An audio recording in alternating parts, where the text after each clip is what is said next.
जब भी आप कोई भी एक लिनक्स सर्वर बनाते हैं तब आप लोग उससे लॉगिन करने के लिए पासवर्ड का इस्तेमाल करते हैं, लेकिन पासवर्ड कई बार हम भूल जाते हैं। बार बार हमें टाइप करना पड़ता है, हमें एक स्ट्रॉन्ग पासवर्ड चुनना पड़ता है। और अगर हम स्ट्रॉन्ग पासवर्ड चुनते हैं तो स्ट्रॉन्ग पासवर्ड चुनने का सबसे बड़ा डाउनसाइड कि उस पासवर्ड को बार बार टाइप करना पड़ता है जब भी आपको लॉगिन करना है। तो इन प्रॉब्लम्स का सॉल्यूशन है SSH ऑथेंटिकेशन। आज के इस वीडियो में मैं आप लोगों को बताऊंगा कि किस तरह से एक लिनक्स सर्वर से कनेक्ट करने के लिए आप लोग SSH ऑथेंटिकेशन यूज कर सकते हैं। जब आप एक नया VPS बना रहे हैं तब क्या करना है, और अगर आपके पास ऑलरेडी एक VPS है जिससे आप पासवर्ड से कनेक्ट करते थे, उसको आप किस तरह से कॉन्फ़िगर कर सकते हैं सच दैट अब आप SSH बेस्ड ऑथेंटिकेशन से उससे कनेक्ट कर रहे हैं। तो चलते हैं कंप्यूटर स्क्रीन में, इस चीज को आज देखने वाले हैं। Let's get started. So guys, सबसे पहले तो मैं आप लोगों को ये बताऊंगा कि किस तरह से पासवर्ड के बिना आप लोग एक मशीन में लॉगिन कर सकते हो। उसके बाद मैं आप लोगों को एक बहुत अच्छी ट्रिक बताऊंगा जिससे आप लोग ऑटोमेटिकली ये चीज़ कर सकते हो, लेकिन मैनुअली सबसे पहले हम देखेंगे ताकि हमारी समझ में ये आ सके कि ये सारी चीज़ें क्यों और कैसे की जा सकती हैं। मैं यहाँ पर यूज़ कर रहा हूँ लिनोड का। अगर आप लोग डिस्क्रिप्शन में दिए हुए लिंक का इस्तेमाल करते हो तो आप लोगों को 60 डे $100 क्रेडिट मिलने वाले हैं लिनोड को फ्री में ट्राई आउट करने के लिए, जो कि एक बहुत अच्छा मौका है आपके लिए। आप डिस्क्रिप्शन में दिए हुए लिंक से लिनोड को एक्सेस कर सकते हो फ्री में एब्सोल्युटली। और यहाँ पर आप देखो, मैं अपने लिनोड यानी कि akamai क्लाउड मैनेजर में आ चुका हूँ। और यहाँ पर मैं क्रिएट पर क्लिक करूँगा और लिनोड पर क्लिक करूँगा, और जैसे ही मैं ये करूँगा आप लोग देखो यहाँ पर मुझे ये चीज़ दिखेगी और मैं एक लिनोड बनाऊँगा उबंटू। आप कोई सा भी ऑपरेटिंग सिस्टम यूज़ कर सकते हो as long as it's Linux. आप लोग जो है आराम से कर पाओगे फॉलो अलॉन्ग। तो मैं यहाँ पर 22.04 LTS सेलेक्ट करूँगा, लॉन्ग टर्म सपोर्ट वाला। और इसके बाद मैं यहाँ पर जो हमारा रीजन है मैं उसको मुंबई दे दूंगा, क्योंकि मैं मुंबई के पास में हूँ। नैनोड में करेंगे ये काम, क्योंकि वाई नॉट, जब हम नैनोड में कर सकते हैं चीज़, तो सबसे सस्ती वाली जो लिनोड लिनक्स मशीन होती है। फिर इसके बाद इसका नाम मैं रख दूंगा SSH डेमो मशीन का। आप कुछ भी लेबल डाल सकते हो, ठीक है, और एक टैग भी दे सकते हो आप, ठीक है। और इसके बाद मैं पासवर्ड डालूंगा, और पासवर्ड मैंने यहाँ पर एक चुन लिया है। ठीक ठाक पासवर्ड है, मतलब बहुत बहुत तगड़ा पासवर्ड भी नहीं डाला है, लेकिन एक ऐसा डाला है कि आप लोग गैस नहीं कर पाओगे। तो इस तरह का पासवर्ड डाल के मैंने ये मशीन बना ली। अगर आप by any chance serious machine बना रहे हो तो पासवर्ड स्ट्रॉन्ग डालना, बिल्कुल भी हल्के पासवर्ड्स मत डालना। दिक्कत हो जाएगी, हैक हो जाती है। आप लोग कहोगे मेरी मशीन कौन हैक करेगा। अरे लोग बल्क में करते हैं हैक, आपकी मशीन हैक नहीं करेंगे। मतलब ऐसा नहीं है कि आपका नाम लेके वो हैक करेगा, इस बंदे की हैक करता हूँ। वो बल्क में चलाते हैं कोड सोर्स अपने, सबकी लपेट लेते हैं मशीन, आपकी लिपट जाएगी हज़ारों मशीनों में से, हैक हो जाएगी, ठीक है। वो आप नहीं चाहते हो। ऐसा तो है नहीं कि मतलब आप लोग ये सोचो कि यार मेरी कोई क्यों ही करेगा ऐसे, ऐसा नहीं होता है, ठीक है। अब ये प्रोविज़न हो रही है, प्रोविज़न होने में इसको थोड़ा टाइम लगता है। अब ये बूट हो रही है, और इसके बाद क्या होगा, मैं इसमें लॉगिन कर पाऊँगा। जैसे कि आपको मालूम ही है, अगर आप लोग फॉलो अलॉन्ग कर रहे हो, अगर आप लोग बने हुए हो इस चैनल में, तो आप लोग को पता ही होगा मैं किस बारे में बात कर रहा हूँ। और यहाँ पर थोड़ा जूम कर लेता हूँ ताकि आप लोग को दिखे थोड़ा ठीक से। और जैसे कि आप देख सकते हो यहाँ पर मैं बिल्कुल उसी तरह जिस तरह से मैं हमेशा कमांड डालता हूँ, मैं इस तरह से कमांड डाल सकता हूँ SSH root @. एंटर जैसे ही मारूंगा मैं यहाँ पर इसमें लॉगिन हो पाऊँगा जैसे ही बूट हो जाएगी। बट थोड़ा टाइम देना हमेशा आप लोगों को मैं रिकमेंड करूँगा। तो अभी ये अच्छे से बूट हुई नहीं है, तो इसको बूट होने का मैं वेट करता हूँ, मैं वापस आता हूँ फिर। तो यार थोड़ा टाइम मैंने इसको दिया। अब मैं सेम कमांड रन करूँगा और इसके बाद येस लिखूँगा, तो मैं अपनी मशीन में आ जाऊँगा। मैं पासवर्ड डाल रहा हूँ, आई होप मैंने सही डाला है, एंड येस मैंने सही डाला है, तभी मैं लॉगिन हो पाया हूँ। तो ये जो टर्मिनल है अभी, ये मुझे जो टर्मिनल दिख रहा है, ये टर्मिनल है मेरी मशीन का। root@localhost इस मशीन का टर्मिनल है। इसमें मैं ls कर सकता हूँ, मैं इसमें cd ये कर सकता हूँ, अपनी होम डायरेक्टरी में जाने के लिए cd/root कर सकता हूँ, ls कर सकता हूँ, pwd कर सकता हूँ। ये सारे कमांड्स मैंने आप लोग को लिनक्स के बता रखे हैं। लेकिन आज हम लोग ये देखेंगे कि बिना पासवर्ड के हम किस तरह से ऑथेंटिकेट करेंगे। तो देखो, दो तरीके हैं। एक तरीका तो ये है, जब आप एक नई लिनोड बना रहे हो ना, तब यहीं पर आपको एक ऑप्शन मिलता है कि क्या आप SSH बेस्ड ऑथेंटिकेशन करना चाहते हो। अगर आप चाहते हो कि SSH कीज़ डालो आप, तो यहाँ पर आप एक SSH की ऐड कर सकते हो। लेबल डालो, पब्लिक की डालो, एंड दैट्स इट, ठीक है। और ये करने से क्या होगा कि आप लोग एक पब्लिक की के थ्रू लॉगिन करोगे अब, ठीक है। लेकिन अगर आप लोग बाय एनी चांस ये चाहते हो कि आपका पहला एक मशीन है जिस पे आपने बहुत सारा काम किया हुआ है, और अब आप लोग ये चाहते हो कि यार इसी मशीन के अंदर रहते हुए मैं सारे काम करूं, तो आप लोग एग्जिस्टिंग मशीन को भी यहाँ पर कुछ इस तरह से बना सकते हो कि आप उसमें SSH कर सको। तो यहाँ पर एक मैं नई टर्मिनल खोलूँगा, मैं यहाँ पर लिखूँगा न्यू विंडो और यहाँ पर न्यू विंडो करूँगा तो एक और टर्मिनल खुल गया। कहाँ गए तुम टर्मिनल, ये रहे तुम, ये मेरा पुराना टर्मिनल, ये मेरा एक और टर्मिनल। एक काम करते हैं अपने टर्मिनल्स को ना यहाँ पर दूसरे डेस्कटॉप में डाल लेते हैं। तो एक टर्मिनल तो मेरा ये हो जाएगा, ठीक है। और एक और जो टर्मिनल है मेरा, मैं यहाँ पर आता हूँ अपने डेस्कटॉप में, एक और जो टर्मिनल है वो मैं डेस्कटॉप, एक और डेस्कटॉप बनाता हूँ यहाँ पर, उसमें डाल दूंगा, ठीक है। तो कई तरीके हैं, मैं एक और डेस्कटॉप बना लेता हूँ यहाँ पर और उसमें डाल देता हूँ। तो मैं मैक में हूँ, इस तरह से कर रहा हूँ। ये चीज़ विंडोज़ में भी हो जाती है, मतलब ऐसा नहीं है। कंट्रोल प्लस करके इसको थोड़ा बड़ा कर लेता हूँ और आप यहाँ पर देखो एक टर्मिनल मेरी मशीन का ये है, ये मेरा ब्राउज़र है और यहाँ पर ये मेरा मैक का टर्मिनल है। तो मैं क्या करूँगा, एक की बनाऊंगा, एक की पेयर बनाऊंगा, SSH की पेयर। और SSH की पेयर को बनाने का कमांड है SSH कीजेन, और ये कमांड मुझे लिटरली याद हो चुका है। आप लोग यहाँ पर लिखें -t। अब मैं बताता हूँ कि अगर आप सिर्फ SSH कीजेन लिख कर भी चाहें तो जनरेट कर सकते हैं अपनी की पेयर को। और ये क्या होता है ये मैं आप लोग को बताऊँगा अभी। अब लिखे -t, आप कहें कि मैं RSA का इस्तेमाल करना चाहता हूँ इसको बनाते वक्त, और इसके बाद आप लोगों को सिंपली क्या करना है, नंबर ऑफ बाइट्स जो कि यूज़ हो रही हैं वो आप स्पेसिफाई कर सकते हो। बाय डिफ़ॉल्ट आई गेस 2048 होता है, और हम अगर 4096 करें तो रिकमेंड किया जाता है ये कमांड, ताकि सिक्योरिटी आपकी जो है ज़्यादा से ज़्यादा रहे। एंटर मारूंगा और ये कह रहा है जनरेटिंग पब्लिक प्राइवेट RSA की पेयर। इसका मतलब क्या है मैं आपको बताऊंगा, लेकिन ये कह रहा है कहाँ पर आप सेव करना चाहते हो। हाँ, ये location sounds good to me, तो मैं एंटर मारूंगा। इसके बाद ये पूछेगा कि क्या आप एक्स्ट्रा सिक्योरिटी के लिए एक और पास फ्रेज डालना चाहते हो। मैं कहूँगा नहीं, मैं एक्स्ट्रा सिक्योरिटी नहीं चाहता। एंटर मारूंगा, सेम पास फ्रेज जो कि मैंने ब्लैंक छोड़ा हुआ था, अब ये कह रहा है कि आपकी एक जो की पेयर है वो बन चुका है। क्या मतलब है इस बात का आप लोग को बताता हूँ। हम जब ये की पेयर बनाते हैं तो एक हमें मिलती है पब्लिक की, एक मिलती है प्राइवेट की। अब इससे क्या होता है, जो पब्लिक की है वो हम बांट सकते हैं लोगों को, वो हमारा कुछ नहीं कर पाएंगे अगर हमने उनको पब्लिक की दे दी। लेकिन प्राइवेट की सीक्रेट होती है और प्राइवेट की हमें अपने सिस्टम में रखनी है।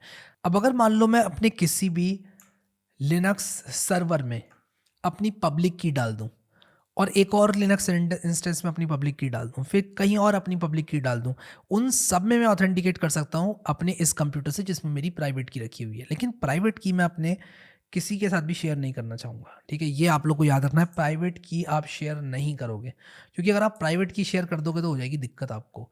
प्राइवेट की आपकी प्राइवेट है, ठीक है। अब ये हमें कैसे मिलेगी, पब्लिक की कहाँ है, प्राइवेट की कहाँ है, कैसे मिलेगी, कैसे हमको ऑथेंटिकेशन इनेबल करना है, ये आप लोगों को बताता हूँ। तो यहाँ पर सबसे पहले तो हम लोग क्या करेंगे कि ये जो मेरी मैकबुक है इसमें से पब्लिक की को लेकर आएंगे। कहाँ है पब्लिक की, मैं आप लोग को बताता हूँ।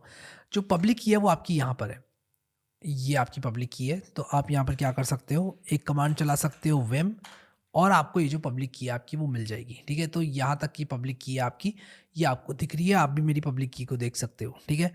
लेकिन मैं विम से इसको नहीं चलाना चाहता, मैं एस्केप:\Q एक्सक्लेमेशन मार्क, मतलब सिंपली मैं इसको क्विट करना चाहता हूँ, ये चला दूंगा। और मैंने क्यों चलाया, मैं क्या चाहता हूँ कि जो मेरी पब्लिक की फाइल है ये डायरेक्टली मेरी कहाँ आ जाए, इस मशीन में आ जाए, मेरी इस लिनोड में आ जाए, ठीक है। तो मैं क्या करूँगा कि ये जो लिनोड है इसका एड्रेस क्या है, इसका है root@this, ठीक है। तो ये एड्रेस है इसका, इसको मैं कॉपी करूँगा और मैं यहाँ पर क्या करूँगा, scp कमांड चलाऊँगा। तो सबसे पहले मैं cd करूँगा /user/harry और /.ssh, और यहाँ पर करूँगा मैं ls करूँगा, और यहाँ पर आप देख सकते हो id_rsa.pub, ये मेरी पब्लिक की मौजूद है। और मैं क्या करूँगा कि यहाँ पर लिखूँगा कि मैं SCP करना चाहता हूँ, यानी कि मैं सिक्योर कॉपी करना चाहता हूँ। कहाँ से कहाँ पर करना चाहता हूँ, सबसे पहले तो मैं कहूँगा कि यार देखो मैं ये id_rsa.pub जो फाइल है इसे कॉपी करना चाहता हूँ। कहाँ कॉपी करना चाहता हूँ, root@, इनफैक्ट मुझे ये ऐसे डालना है, root@ यहाँ पर। और इसमें कहाँ मैं करना चाहता हूँ, मैं इस मशीन में कहाँ करना चाहता हूँ, मैं यहाँ पर करना चाहता हूँ। pwd करूँ तो मैं /root पे, और यहाँ पर मैं cd.ssh करूँ तो कुछ भी नहीं है, तो मुझे यहाँ पर क्रिएट करनी पड़ेगी ये फाइल। तो मैं क्या करूँगा कि mkdir करूँगा और .ssh करूँगा, क्रिएट करूँगा एक डायरेक्टरी, और मैं ls-lart करूँगा अगर, तो आप देखो यहाँ पर एक .ssh डायरेक्टरी बन चुकी है, ठीक है।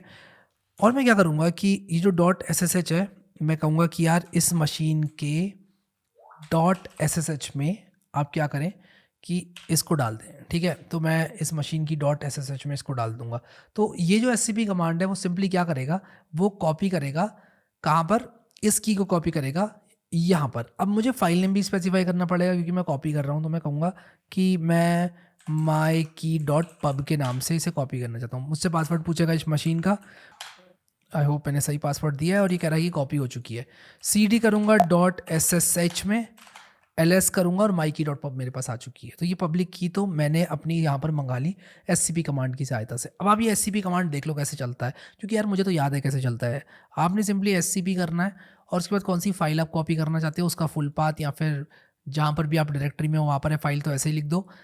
फिर इसके बाद root@, ये मशीन आपको लिखना है, फिर कोलन उस मशीन में कहाँ चाहते हो इस फाइल और किस नाम से चाहते हो वो लिख दो बस, और फिर पासवर्ड डाल दो उस मशीन का, वहाँ पर आपकी फाइल चली जाएगी। अब आप लोगों ने कमांड चलानी है और इस की को जो my_key.pub है इसको इस मशीन की, यानी कि जो हमारी रिमोट मशीन है, इसकी ऑथराइज्ड की में डालना है, ठीक है। तो इसको चलाने का क्या कमांड है ये मैं आप लोगों को बताता हूँ।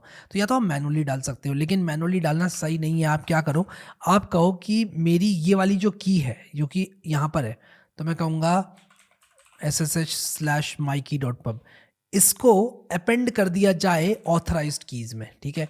तो मैं यहाँ पर कहूँगा कि जो मेरा .ssh फोल्डर है इसके अंदर authorized_keys नाम की एक फ़ाइल है, उसमें इसको अपेंड कर दो।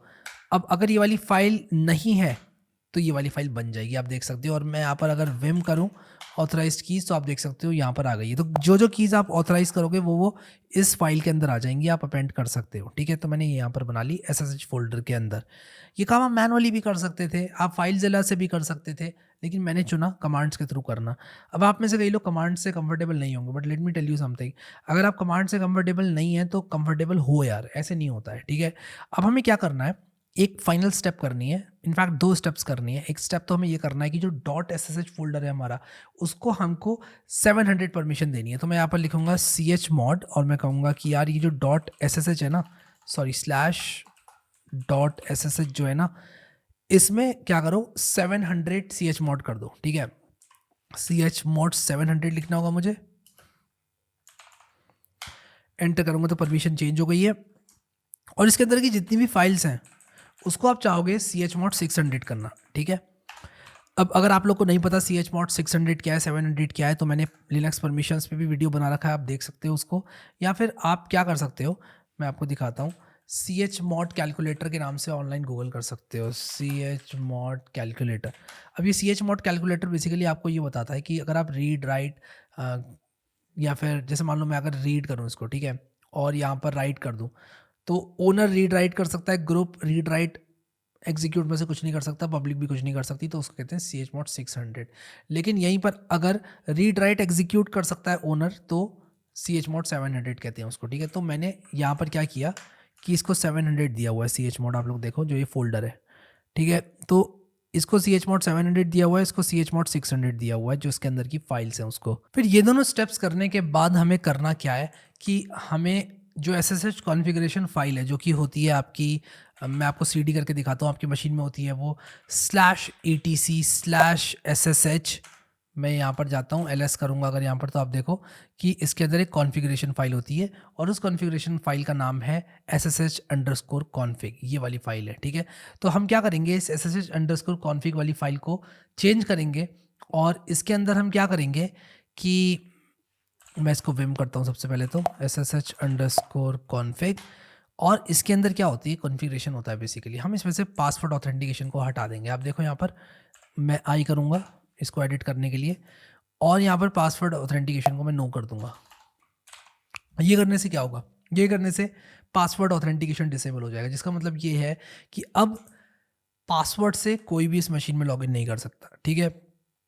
ये करूँगा मैं, एस्केप दबाऊंगा, कोलन दबाऊंगा, WQ दबाऊंगा, ये सेव एंड एग्जिट हो जाऊंगा मैं, ठीक है। ये स्टेप एक बार हमने कर दिया तो अब हमारा SSH कन्फिगर हो चुका है। अब बस एक चीज़ रह गई है करना, जो कि मुझे करनी चाहिए, और वो है मुझे अपनी SSH सर्विस को रीस्टार्ट करना है। तो मैं कहूँगा sudo service SSH रीस्टार्ट, और मेरी SSH सर्विस रीस्टार्ट हो चुकी है। अब मैं इसको बंद कर दूंगा, एकदम खल्लास कर दिया मैंने। अब अगर मैं यहाँ पर लॉगिन करने की कोशिश करूँगा दोबारा मशीन में, तो आप लोग जादू देखना। तो मैं यहाँ पर एक नई विंडो खोलता हूँ और मैं यहाँ पर जल्दी से जूम कर देता हूँ आप लोगों के लिए। मैंने कॉपी कर रखा है रूट से लेके। उप्स, मैंने क्या कर दिया है, आई थिंक ये था, हाँ यही मशीन थी। तो मैं सिर्फ इतना करूँगा and wow, did you see the magic. यहाँ पर मुझे ज़रूरत भी नहीं पड़ी पासवर्ड डालने की। तो बिना पासवर्ड के ही मैंने लॉगिन कर लिया और मैं ये जितनी बार भी चाहूँ कर सकता हूँ। मैं यहाँ पर एग्जिट करूँगा और दोबारा से मैं ये करूँगा और मैं अपनी मशीन में लॉगिन हो चुका हूँ। तो कितना कन्वीनियंट हो जाएगा, आप खुद ही सोचो, अगर मैं इस तरह से लॉगिन करूँगा अपनी मशीन में। तो ये तो मैनुअल वाला तरीका था इसको करने का। लेकिन क्या आप हर मशीन में जा जाके इस तरह से कीज़ डालते रहोगे अपनी पब्लिक वाली और इतना बड़ा प्रोसेस करोगे? ऑब्वियसली आप नहीं करोगे। तो इसका एक ऑटोमेटिक तरीका होता है, एक टूल होता है जिसका नाम होता है SSH कॉपी आईडी। तो अगर आप यहाँ पे लिखो SSH कॉपी आईडी, तो आप यहाँ पर देख सकते हो ये एक कमांड है जिसका इस्तेमाल आप लोग कर सकते हो अपने मशीन में ऑटोमेटिकली कीज़ कॉपी करने के लिए। तो आप यहाँ पर देखो, आप copy keys without trying to check if they are already installed, -F करोगे तो फिर आपकी फोर्सफुली कॉपी हो जाएगी कीज़। तो मैं आपको बताता हूँ ये करने का क्या तरीका है। तो ये करने के लिए हम लोग क्या करेंगे, सिंपली जितना भी हमने प्रोसेस किया उसको दोबारा करेंगे। अब आपको दोबारा क्यों? जस्ट चेक करने के लिए यार, जस्ट चेक करने के लिए। तो हम क्या करेंगे, यहाँ पर एक और लिनोड बनाएंगे। मैं एक लिनोड और बनाऊंगा आप लोगों के लिए। यहाँ पर मैं लिनोड पर क्लिक करूँगा।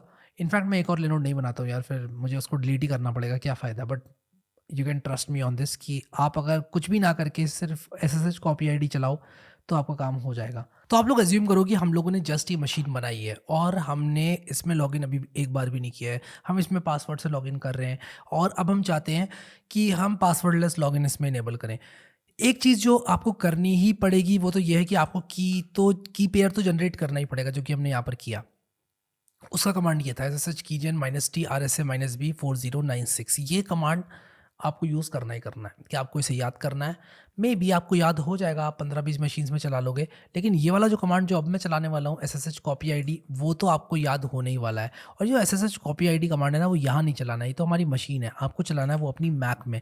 और मैं आप लोग को एक चीज़ दिखाता हूँ, SSH कॉपी आईडी में बस ये देख रहा हूँ कि क्या मेरे सिस्टम में SSH कॉपी आईडी है कि नहीं है। हाँ है, लेकिन देयर इज़ अ चांस कि आपके सिस्टम में ना हो। तो आप क्या करें, ब्रीव इंस्टॉल SSH कॉपी आईडी ये चला देना। और आप जैसे ही SSH कॉपी आईडी को ब्रीव इंस्टॉल से इंस्टॉल करोगे, आपका SSH कॉपी आईडी इंस्टॉल हो जाएगा। अब यहाँ पर मुझे इंस्टॉल करने की ज़रूरत है नहीं।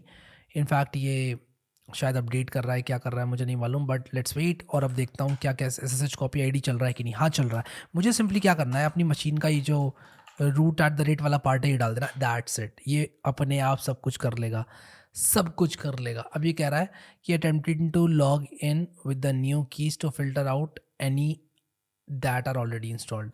अब ये कह रहा है कि all keys were skipped because they already exist on the remote system. ये कह रहा है भाई आप सेट हो, ऑलरेडी सेट हो आप। लेकिन अगर आप सेट नहीं होते, यानी कि अगर आप पासवर्ड बेस्ड लॉगिन में होते, तो ये क्या करता कि मेरी की को ऑटोमेटिकली इंस्टॉल कर देता। बस एक कमांड और आप पासवर्डलेस लॉगिन कर सकते हो। इनफैक्ट 2 कमांड, ये तो सिर्फ आपको अपनी ज़िंदगी में तो नहीं, अपनी इस कंप्यूटर में जब तक आप OS रीइंस्टॉल नहीं करते तब तक एक बार चलाना। एक बार आपकी पब्लिक प्राइवेट की जनरेट हो गई तो आप दोबारा से इसको मत चलाना, बार बार जनरेट मत करना। देखो ऐसा होता है कि जब आप ये कमांड चलाते हो तो एक पब्लिक की, एक प्राइवेट की आपकी जनरेट हो जाती है, एक पेयर जनरेट हो जाता है। अब ये पेयर जो है ये एक दूसरे पे डिपेंड होता है, यानी कि पब्लिक प्राइवेट की का ये पेयर होता है। जैसे कि एक जूता होता है वो दूसरे जूते के पेयर से कनेक्टेड होता है। ऐसा नहीं कि एक नाइकी का डाल लिया आपने, एक एडिडास का डाल दिया। फ्यूचर में चल सकता है ये फैशन, तब आप इस वीडियो को लाइक ज़रूर कर देना आके वापस। कोई भी देख रहा हो फ्यूचर से इस वीडियो को तो आप नीचे कमेंट लिख देना मैं फ्यूचर से हूँ और ये ज़माना जो है इसमें ये फैशन चल गया है, एक दूसरा जूता और एक दूसरा जूता है, और ये चलने वाला है फैशन। मैं आपको बता रहा हूँ गाइस, याद रखना आप मेरी बात को। आपको हो सकता है लगे कि यार ये कैसी बकवास कर रहे हैं यार भाई, कुछ भी बोले जा रहे हैं, लेकिन ये चलने वाला है फैशन कि एक जूता दूसरा, एक मोज़ा दूसरा है, ठीक है। तो वो जब चलेगा तो देखा जाएगा, लेकिन अभी यहाँ पर ऐसा नहीं होता है। जो आपकी पब्लिक प्राइवेट कीज़ हैं वो एक दूसरे पर डिपेंड होती हैं। तो आपने अगर चेंज कर दिया, आपने ये कमांड दोबारा चला दिया, तो आपकी कीज़ ओवरराइट हो जाएंगी, दिक्कतें आने लगेंगी। अगर आपने 10 मशीन में सेटअप कर रखी है, 10 में आप लॉगिन नहीं कर पाओगे। तो ऐसा करना ही क्यों है, इसको बस एक बार चलाना है और बस इसके बाद हर मशीन के लिए SSH copy ID root@ of वो machine, in fact user name @ of उस मशीन की IP, ये चला के पासवर्ड डाल देना है। हाँ आपको पासवर्ड डालना पड़ेगा एंड इट्स टोटली सेफ। आप डालो पासवर्ड और उसके बाद आपकी जो SSH की है वो आपकी इस मशीन में, ये वाली मशीन में इंस्टॉल हो जाएगी और आप फिर उसके बाद पासवर्डलेस लॉगिन कर सकते हो। How cool is that. So वैसे अभी तक जितना भी मैंने आप लोगों को बताया एसएसएच की ऑथेंटिकेशन के बारे में, वो बातें अपनी जगह थी। अब जो मैं आपको बताने जा रहा हूँ वो टोटली डिफरेंट चीज़ है और वो आप लोगों को मशीन्स पे लॉगिन करने में आपकी ज़िंदगी को आसान बनाने वाली है। कैसे आपको पता चलेगा? तो अगर आप पासवर्डलेस लॉगिन के लिए आए थे इस वीडियो में, तो पासवर्डलेस लॉगिन मैंने बता दिया। जितना भी मैंने अभी तक बताया आपको वो बिल्कुल सही से काम करेगा और आपकी लाइफ़ को जो है काफ़ी ईज़ी बना देगा, ठीक है? लेकिन ये एडिशनली मैं कुछ आपको बता रहा हूँ। आप अपनी मैकबुक के टर्मिनल में आओ। टर्मिनल में आने के बाद आप क्या करो, ये लिख दो। आप अपनी मैकबुक की होम डायरेक्टरी में आ जाओगे, ठीक है? अपनी मैकबुक की रूट डायरेक्टरी में। अब इसके बाद आप क्या कर सकते हो कि एक फ़ाइल बनाओ, हो सकता है पहले से बनी हुई हो ये फ़ाइल, बट आप बना सकते हो अगर नहीं बनी है तो। इस फ़ाइल का नाम है बैश आरसी। इसके अंदर अगर आप आई दबाकर लिखते हो एको हेलो हैरी और इसको मैं सेव करूँगा। सेव करने के लिए सिंपली मैं एस्केप कोलन WQ करूँगा और मैं एंटर मारूँगा तो सेव एंड एग्जिट हो जाएगा। और अब मैं क्या करूँगा, लिखूँगा सोर्स और डॉट बैश आर सी, ठीक है? तो मैं यहाँ पर लिखूँगा source dot bash R C और मैं मारूँगा एंटर और आप देख सकते हो कि ये वाली फाइल जो है वो लोड हो चुकी है। अब मैं अगर इसको बंद करूँ और अपने टर्मिनल को दोबारा से खोलूं, आइडियली ये यहाँ पर चलना चाहिए था लेकिन ये नहीं चला और इसका रीज़न ये है कि ये लिनक्स में काम करता है। जो बैश आरसी है ना, वो लिनक्स में काम करता है। मुझे मैक में इसको चलाने के लिए बैश आरसी को रिनेम करना पड़ेगा, डॉट बैश आरसी को रिनेम करना पड़ेगा to bash profile, bash underscore profile. तो मैक में क्या होता है कि बैश प्रोफाइल होता है, ठीक है? तो मैं एक काम करता हूँ, यहाँ पर सोर्स करूँगा डॉट बैश अंडरस्कोर प्रोफाइल करूँगा, हेलो हैरी आया, फिंगर्स क्रॉस्ड, और मैं नई विंडो खोलता हूँ और ये ऑटोमेटिकली अभी भी लोड नहीं हुआ। तो यार होता क्या है ना कि जो रीसेंट मैक के ओएसएस है उसमें आपको क्या करना पड़ेगा, डॉट बैश प्रोफाइल को रीनेम करना पड़ेगा डॉट जेड प्रोफाइल, यानी कि मुझे ये फाइल बनानी थी, बैश प्रोफाइल नहीं बनानी थी। और मैं आपको एक बार और समराइज़ कर दूंगा इस चीज़ को और मैं यहाँ पर सोर्स करूँगा डॉट जेड प्रोफाइल को, ठीक है? और मैं यहाँ पर हेलो हैरी आ गया, आप देख सकते हो। और अब मैं अपनी नई विंडो खोलूँगा तो हेलो हैरी देख सकते हो आप आ गया। तो यानी कि जो जेड प्रोफाइल वाली फ़ाइल होती है उसके अंदर कुछ भी होगा वो आपके टर्मिनल को खुलने से पहले एग्जीक्यूट किया जाएगा। तो क्या है कि जो डॉट जेड प्रोफाइल है इसके अंदर आप जो भी चीज़ डालोगे आपका टर्मिनल खुलने से पहले वो चीज़ एग्जीक्यूट होगी। लिनक्स में वो बैश प्रोफाइल बैश आरसी होती है, मैक में बैश प्रोफाइल होती है। इनफैक्ट अब तो मैक के जो रीसेंट वर्जन है उसमें जेड प्रोफाइल होती है। तो आप देख लेना आपके ओएस में कौन सी वो फाइल है, उसमें सिर्फ हेलो और अपना नाम डाल के एक बार ये चल गया तो अब जो मैं बता रहा हूँ वो आप करना। तो हम यहाँ पर क्या करेंगे, आई दबाएंगे, इंसर्ट करेंगे और यहाँ पर मैं क्या करूँगा, लिखूँगा कि डॉलर और मैं यहाँ पर लिखूँगा लेट अस से हैरी इज इक्वल टू, और मैं कहूँगा कि आप कर दो एको, या फिर मैं एक काम करता हूँ, मैं कहूँगा कि आप कर दो SSH और जो मेरा रूट वाला पार्ट था वो, ठीक है? अब इसके बाद सिंपली आपने करना क्या है, आप अपनी Z प्रोफाइल को खोलें और यहाँ पर आप क्या करें कि एक एलियास बना लें। तो मैं यहाँ पर क्या करूँगा, मैं कहूँगा कि एलियास और मैं कहूँगा ओ मशीन 1 या OM1 करूँगा। मान लो ये मेरी मशीन 1 है, मैं कहूँगा OM1 जो है मेरा वो कुछ ये बना दो। तो मैंने OM1 को ये बना दिया। मैं एस्केप कोलन WQ करूँगा, एंटर मारूँगा और इसको बंद कर दूँगा और दोबारा से मैं इसको खोलूँगा ताकि ये लोड हो जाए। और इसके बाद मैं सिंपली यहाँ पर OM1 लिखूँगा और आप देखो मेरा OM1 लिखने से मैं अपनी मशीन 1 में लॉगिन हो गया। इसी तरह मैं दूसरी मशीन में लॉगिन करने के लिए सिर्फ OM2 लिख सकता हूँ, लेकिन उससे भी पहले मुझे क्या करना पड़ेगा कि अपनी Z प्रोफाइल में दूसरी मशीन डालनी पड़ेगी। तो मैं आई दबाऊँगा, एंटर दबाऊँगा कुछ इस तरह से और इसे कॉपी कर दूँगा। और इस तरह से आपके पास 50 भी मशीन है ना, अगर OM1 OM2 OM3 करके आप, ऑब्वियसली उसका IP एड्रेस अलग होगा दूसरी मशीन का। मेरे पास अभी है नहीं कोई दूसरी मशीन, बनाना भी नहीं चाहता यार $5 की मशीन इस चीज़ के लिए, लेकिन आप समझ गए यार कि किस तरह से आप मल्टीपल मशीन्स को इस तरह से मैनेज कर सकते हैं। तो अगर मान लो हमारी OM2 एक दूसरी मशीन होती, मैं इसको बंद करता हूँ, रीस्टार्ट कर देता हूँ ताकि स्क्रिप्ट लोड हो जाए। और यहाँ पर आप देखो अगर मैं यहाँ पर सिर्फ OM2 लिखने की देर है और एंटर मारूंगा, आप देखो यहाँ पर मेरी मशीन 2 खुल जाएगी। तो मुझे मशीन 1 मशीन 2 खोलना है तो OM1 OM2 लिखूंगा मैं, और ऐसे मैं अपनी कोई भी मशीन खोल सकता हूँ। ज़रूरी नहीं है आप OM1 OM2 लिखें, आप लोग कुछ ऐसे भी लिख सकते हैं OML1। मान लो आपने ML1 के नाम से एक मशीन बनाई हुई है तो आप OML1 करें, OML2 कर सकते हो आप, या फिर आपने मान लो एक लाइट वेट मशीन बनाई है उसका नाम आपने रखा है LW, आप OLW1 कर सकते हो कि लाइट वेट मशीन 1 मेरी, आपको पता है कौन सी है वो। यहाँ आप कर सकते हो ऐसे ओ नैनोड, और ओ नैनोड का मतलब होगा कि आपकी नैनोड खुल जाए पहली वाली, या ओ नैनोड 1, ओ नैनोड 2, आप मशीन का कुछ भी नाम दे सकते हो, और ओ लगाना ज़रूरी भी नहीं है, कुछ भी। और वो चीज़ आप लिखोगे तो एक तरह से हमने कमांड का एलियास बनाया है। आई होप कि ये जो ट्यूटोरियल है वो आपकी शेल प्रोडक्टिविटी को तो एक दूसरे लेवल पर ले ही जाएगा। बाकी आप लोग लिनोड बना लेना अपना, और इस चीज़ को फ्री में ट्राई आउट करने के लिए आप डिस्क्रिप्शन में दिए हुए लिंक से लिनोड बनाना, ताकि आप लोगों को $100 60 डे क्रेडिट मिल जाए इसको ट्राई आउट करने के लिए। सो अभी के लिए इस वीडियो में इतना ही गाइज। आई होप आपने ये ट्यूटोरियल एंजॉय किया होगा। Thank you so much guys for watching this video, and I will see you next time.